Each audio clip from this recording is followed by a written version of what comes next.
کیونکہ 57 ہجری میں ولادت ہوئی اور 114 ہجری 7 ذوالحجہ میں آپ کی شہادت ہوئی ہے. تقریباً 57 برس کی آپ کی عمر ہے. امام محمد باقر علیہ السلام آپ کے رسول حضرت محمد مصطفیٰ صلی اللہ علیہ وسلم کے ساتویں جانشین اور ہمارے اور آپ کے 5 امام سلسلے حکمت کی 7ویں کڑی ہے. آپ کے والد بزرگوار حضرت علی بن حسین علیہ السلام ہیں. والدہ گرامی فاطمہ بنت امام حسن مجتبیٰ. جگہ امام محمد باقر علیہ السلام بھی اپنے آباء و اجداد کی طرح امام معصوم منصوب باللہ اور خدا کے عالم کی طرف سے منتخب کردہ امام ہیں. عزیزوں، مجھے یہ احساس ہے کہ بہت دیر سے آپ نیچے سرد فرش پر بیٹھے ہوئے ہیں. زیادہ وقت نہ لیتے ہوئے ایک جملہ یہاں پر یہ کہتا چلوں کہ یہ محفل یہ جشن ہمارے اور آپ کے امام محمد باقر علیہ السلام لیکن بہت افسوس کے ساتھ یہ جملہ کہہ رہا ہوں کہ باقی لوگ بھی کتنی قلت یعنی کہ کم تعداد ہیں، جبکہ یہ جشن امام پنجم کا ہے، امام محمد باقر علیہ السلام کا ہے. ایضا نام محمد ہے، لقب باقر ہے، شاکر ہے اور صابر ہے، اور بھی بہت سے القاب ہیں امام علیہ السلام کے. آپ کے زمانے میں بہت سے بادشاہ وقت گزرے ہیں. انہی بادشاہوں میں ایک بادشاہ کا نام ہشام ابن عبد الملک بھی ہے، جو کہ آپ کے آخر وقت میں بادشاہ مقرر ہوا. جب یہ بادشاہ ہشام ابن عبد الملک تخت حکومت پر بیٹھا، حکومت کی بارگاہ سنبھالی، اس کے بعد یہ حج کے لیے جاتا ہے، مکہ معظمہ پہنچتا ہے. کیا دیکھا کہ امام محمد باقر علیہ السلام مسجد الحرام میں لوگوں کے درمیان تشریف فرما ہے اور لوگوں کو پندو نصاحے سے بہرہور کر رہے ہیں. امام علیہ السلام جب اس نے یہ دیکھا تو اس کی دشمنی نے کروٹ لی. لہذا اس نے یہ چاہا کہ کسی نہ کسی طریقے سے انہیں ذلیل کیا جائے، انہیں رسوا کیا جائے، انہیں بدنام کیا جائے. اس سوچ کر کے اس نے ایک شخص کو امام علیہ السلام کے پاس بھیجا کہ جاؤ جا کر کے یہ شخص جو لوگوں کے درمیان بیٹھا ہوا ہے، اس سے یہ کہو، اس سے یہ دریافت کرو کہ حشر و نشر میں، یعنی کہ روز محشر قیامت کے دن، کہ جس وقت حساب و کتاب جاری ہوگا لوگوں کا، اس وقت لوگ کیا کھائیں گے اور کیا پئیں گے. یہ کہہ کر کے ایک شخص کو امام علیہ السلام کے پاس بھیجا کہ ایک شخص بیٹھا ہوا ہے، اسے دریافت کرو جا کر کے. لہٰذا یہ شخص جاتا ہے اور جانے کے بعد امام علیہ السلام سے بادشاہ کا گفتگو نقل کیا کہ بادشاہ وقت یہ دریافت کیا ہے کہ حشر و نشر میں لوگ کیا کھائیں گے اور کیا پئیں گے. ایسا امام علیہ السلام نے فرمایا کہ جہاں پر حشر و نشر ہوگا، جہاں پر حساب و کتاب ہوگا، وہیں پر میرے دار درخت ہوں گے. لوگ انہی درختوں کے ذریعے سے، انہی درختوں کے پھلوں کے ذریعے سے اپنی بھوک اور پیاس کو مٹائیں گے. لہذا قاصد جو امام علیہ السلام کے پاس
امام علیہ السلام کے اس فرمان کو بادشاہ تک پہنچایا تو اب تاریخ میں ملتا ہے کہ بادشاہ حسان ابن عبد الملک اپنے سر کو جھکا کے بیٹھ جاتا ہے اور سربندی کا اظہار کرتا ہے. صلوات پڑھے تو لیکن چونکہ حسان ابن عبد الملک ظالم و جابر بادشاہ تھا لہذا یہی سوچ رہا تھا, یہی مسلسل چاہ رہا تھا کہ کسی نہ کسی طریقے سے اس زمین سے امام کے وقت کو ختم کر دیا جائے, امام علیہ السلام کا خاتمہ کر دیا جائے. اسی وجہ سے یہی سوچ کر کے امام علیہ السلام کو ایک وقت ایسا آیا کہ قید خانے دمشق میں ڈال دیا حسان بن عبد الملک نے. لیکن ایسا پھر ایک وقت ایسا بھی آتا ہے کہ یہی بادشاہ جو کہ ظالم و جابر بادشاہ تھا امام علیہ السلام کو رہا کرنے پر مجبور ہو جاتا ہے. لہذا جب امام علیہ السلام قید خانے دمشق سے رہا ہو کر کے مدینہ منورہ کی طرف جا رہے تھے, اس پورے واقعے کو علامہ مجلسی نے اپنی کتاب میں تحریر کیا ہے. علامہ مجلسی کون ہے؟ علامہ مجلسی کوئی معمولی عالم نہیں ہے. علامہ مجلسی ایک ایسے عالم ہے کہ جنہوں نے بہار الانوار جیسی کتاب, بہار الانوار کوئی ایک کتاب نہیں ہے, بہار الانوار کی تقریباً 114 جلدیں ہیں, 114 جلدیں ہیں. لہذا علامہ مجلسی نے بہار الانوار کی 114 جلدوں کو تحریر فرمایا ہے. اور یہ بھی یاد کروں کہ یہ تمام کی تمام جلدیں جو کہ بہار الانوار کی 114 جلدیں ہیں, تمام کی تمام جلدیں معتبر مانی گئی ہیں. نہیں کہ کوئی جو ہے ان کے اندر روایت ہو اور روایت جو ہے معتبر نہ ہو, یہ تمام جلدوں کو جو ہے معتبر مانا گیا ہے شیعہ علماء نے.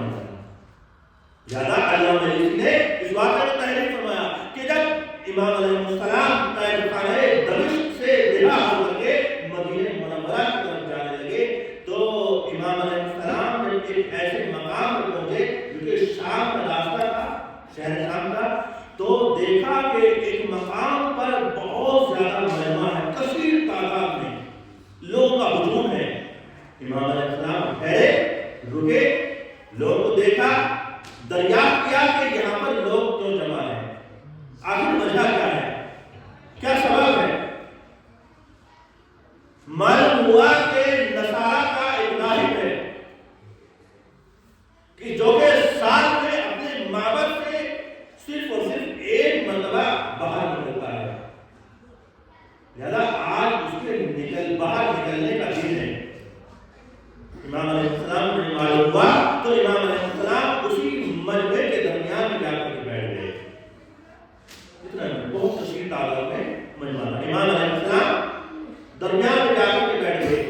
لہذا نصارہ کا راہب جو بہت شریف تھا, وقت مقررہ باہر نکلا معبد سے, مجمع کی طرف دیکھا, چاروں طرف دیکھنے کے بعد امام علیہ السلام کو نگاہ پڑی, امام علیہ السلام کو دیکھا, سوال کیا, کیا آپ میں سے ہیں؟ امام علیہ السلام سے. امام علیہ السلام نے جواب دیا کہ میں امت محمدیہ سے ہوں.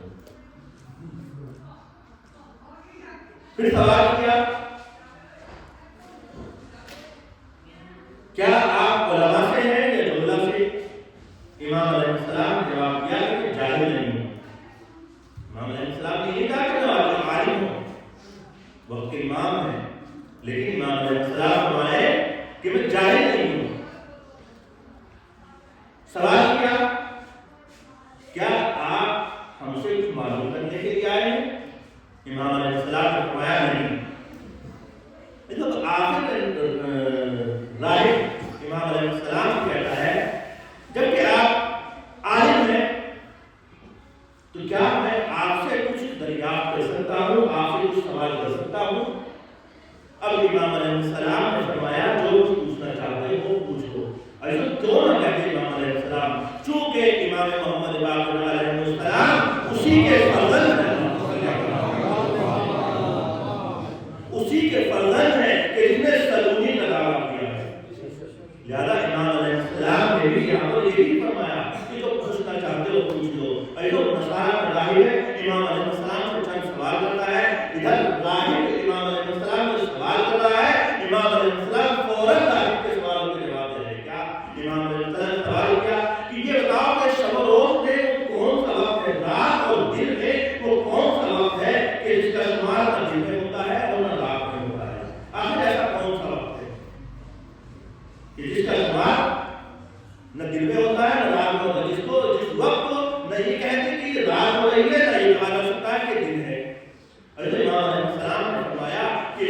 وہ وقت صبح صادق کا ہے، یعنی کہ طلوع آفتاب سے پہلے کا وقت ہے، جو کہ نماز فجر کا وقت ہوتا ہے۔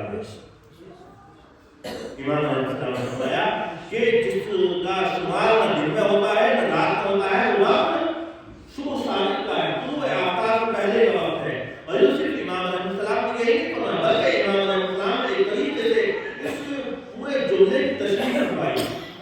امام علیہ السلام نے فرمایا کہ یہ ایسا متبادل وقت ہے کہ جس میں بیماروں کو شفا حاصل ہوتی ہے۔ دیکھیے جب اگر کوئی انسان بیمار ہے تو یہ وقت ایسا ہے کہ اس میں جو ہے سکون محسوس کرتا ہے انسان۔ اگر کوئی بیمار انسان ہے تو ایسا وقت ہے کہ اس وقت جو ہے وہ سکون محسوس کرتا ہے۔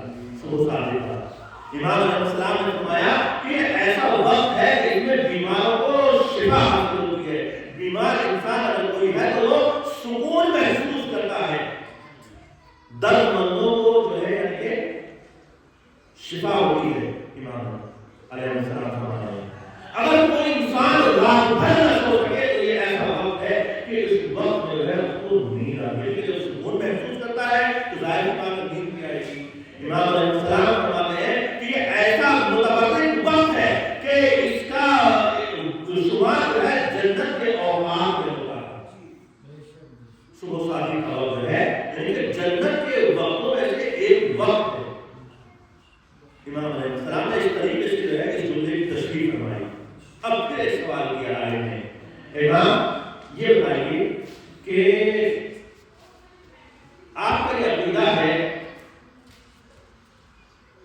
جنت میں جب لوگ رہیں گے تو انہیں پیشاب اور پاخانے کی حالت نہیں ہوگی، آیا دنیا میں اس کی کوئی مثال ہے؟ امام علیہ السلام نے فرمایا ہاں ہے۔ بدنے مادر میں جو بچے پرورش پاتے ہیں ان کا خدا قائم نہیں ہوتا ہے۔ امام علیہ السلام نے جواب دیا لہذا اس طریقے سے جنت میں پیشاب پاخانے کھائے، اسی طریقے سے اگر ماں کے پیٹ میں بچہ ہے تو اس کا خدا خارج نہیں ہوتا۔ پھر ایک سوال کیا کہ یہ بتائیے کہ آپ کا یہ عقیدہ ہے جو جنت میں لوگ رہیں گے، جنت کی چیزیں لوگ استعمال کریں گے، میوے پھل وغیرہ جنت کے لوگ کھائیں گے، لیکن آپ کا یہ عقیدہ ہے کہ جنت کی چیزوں کے استعمال کرنے سے وہاں پر کسی چیز میں کمی واقع نہیں ہوگی۔ کوئی بھی کسی بھی چیز کو کھاتا رہے لیکن اس چیز میں کمی واقع نہیں ہوگی، آیا دنیا میں اس کی کوئی مثال ہے؟ امام علیہ السلام نے فرمایا کہ ہاں ہے۔ دنیا میں ایک چراغ سے لاکھوں کروڑوں بلکہ چاہے جتنے چراغ چلاتے رہو لیکن پھر بھی پہلے چراغ کی روشنی میں کمی واقع نہیں ہو سکتی ہے۔ صلوات پڑھیں محمد وعلیہ امام علیہ السلام نے اس طریقے سے آخری سوال کو دائم نے کیا کہ یہ بتائیں کہ وہ کون سے دو بھائی تھے کہ جو دنیا میں ایک ساتھ تشریف بھی لائے اور دنیا سے ایک ہی ساتھ چلے بھی گئے، لیکن ان دونوں میں ایک کی عمر 50 برس کی تھی اور دوسرے کی عمر 150 برس کی تھی۔ ایسا امام علیہ السلام نے فرمایا کہ یہ دو بھائی عزیز اور عزیر کون ہیں؟ پیغمبر ہیں، نبی ہیں، خدا تعالیٰ کی طرف سے منتخب کردہ ہیں، نبی عزیز جناب علی اور جناب عزیر۔ یہ دونوں ایک ساتھ ایک ہی دن پیدا ہوئے، لیکن جب تقریباً ان دونوں کی عمر 30 برس کی ہوئی، پورا واقعہ قرآن کریم میں موجود ہے ان دونوں کا، جناب عزیز اور جناب عزیر کا۔ جب ان دونوں کی عمر تقریباً 30 برس کی ہوئی تو خدا عالم نے جناب عزیر کو اس دنیا سے جو ہے خالیہ کی طرف بلا لیا اور تقریباً 100 سال کے بعد پھر دوبارہ سے اس دنیا میں بھیج دیا۔ لہذا پھر یہ دونوں بھائی ایک ساتھ رہنے لگے، خدا نے عالم نے ان دونوں کو اس دنیا سے جو ہے اٹھا لیا، یعنی کہ دونوں کی ایک ساتھ جو ہے وفات ہو گئی۔ لہذا اس طریقے سے دونوں بھائی ایک ساتھ آئے بھی اور دونوں بھائی ایک ساتھ گئے بھی، لیکن ان میں سے ایک کی عمر 50 برس کی ہوئی اور دوسرے کی عمر 150 برس کی ہوئی۔ 150 برس کی کس کی ہوئی؟ کہ جو دنیا میں موجود رہا ہے جناب عزیز کی، اور جناب عزیر جو کہ 30 برس کے بعد خدا نے عالم نے اپنے پاس بلا لیا تھا، ان کی جو ہے 50 برس کی عمر مانی گئی۔ صلوات پڑھیں محمد راہب نے امام علیہ السلام کے جی جوابات سنے تو راہب اب جو مجمع کثیر تھا جو سامنے بیٹھا ہوا تھا، راہب اس مجمع کی طرف مخاطب ہوتا ہے، اور مجمع کی طرف مخاطب ہونے کے بعد راہب کہتا ہے کہ سن لو سب لوگ کہ جب تک یہ شخص شام کے حدود میں ہے کوئی شخص بھی مجھ سے کوئی سوال نہ کرے۔ اگر کسی شخص کو کوئی سوال کرنا ہے تو اس سے سوال کرے۔ سوال کرے تو امام مطلب یہ ہے، امام وقت یہ ہے وہ کہ جن کو خدا نے عالم نے امام منتخب کیا ہے، ایسا ہمارے امام ہے وہی کہ جو اللہ کی طرف سے امام بن کر کے آتے ہیں۔ سوال کرے